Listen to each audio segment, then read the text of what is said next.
గ్రూప్లో ఉన్న రెల్లి కుల 50 మందికి కూడా నా యొక్క జైభీములు.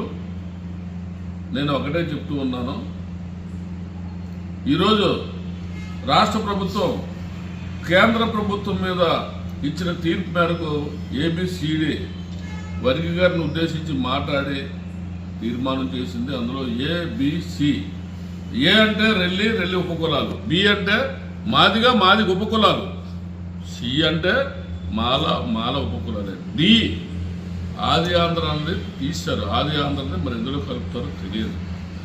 ఇలాంటి పరిస్థితుల్లో మన రెల్లి కుల నాయకులు ఎన్నో సంవత్సరాలు బట్టి గల్లీ నుంచి ఢిల్లీ వరకు పోరాటాలు చేసినప్పటికీ మరి ఈరోజు వర్గీకరణ అన్నది వెలుగులోకి వచ్చింది. అది కాదన్నా అవునన్నా జరుగుతుంది. జరిగేటప్పుడు మనం ఏం చేయాలి? మనం భావితరాల కోసం మన జాతి నాయకులు ఖచ్చితంగా దాన్ని ఉద్దేశించి మాట్లాడుకోవాలి.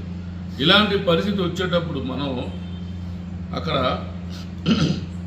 సమావేశాలు జరుగుతుంది, శాసనసభ సమావేశాలు. అది 22వ తారీఖు తర్వాత మళ్ళీ జరగదు, తర్వాత ఎప్పుడో జరుగుతుంది. మనం ఖచ్చితంగా వెళ్ళాలి. చాలామంది వాట్సాప్ లీడర్లు, వాట్సాప్ నాయకులు చాలామంది ఎక్కువైపోయారు మన సంఘాల్లో. ఫిజికల్గా పనిచేసే వాళ్ళు ఎవరు అన్నది సమాజంలో రెల్లీలు అంతా కూడా చూస్తున్నారు. నేను అంటుంటుంది ఒకటే, రెల్లి కులాల సంక్షేమ సంఘం ఈరోజు సీఎం ఆఫీసుకి ఫోన్ చేసి మనం మా జాతి కోసం, మా రెల్లి కులాల భావి తరాల కోసం మేము వస్తున్నాము, మీతో మాట్లాడే అవకాశం మాకు కల్పించండి అని మాట్లాడడం జరిగింది. సీఎం ఆఫీస్ నుంచి రెల్లి కులాల సంక్షేమ సంఘానికి ఆహ్వానం వచ్చింది. గురువారం ఉదయం 10 గంటల నుంచి సాయంత్రం 4 గంటలకు మీకు అవకాశం కల్పిస్తాము, రండి అన్నారు. కావున కులాలు, మనం ఎన్ని కులాలు ఉన్నా మన రెల్లి కులం ఒకటి.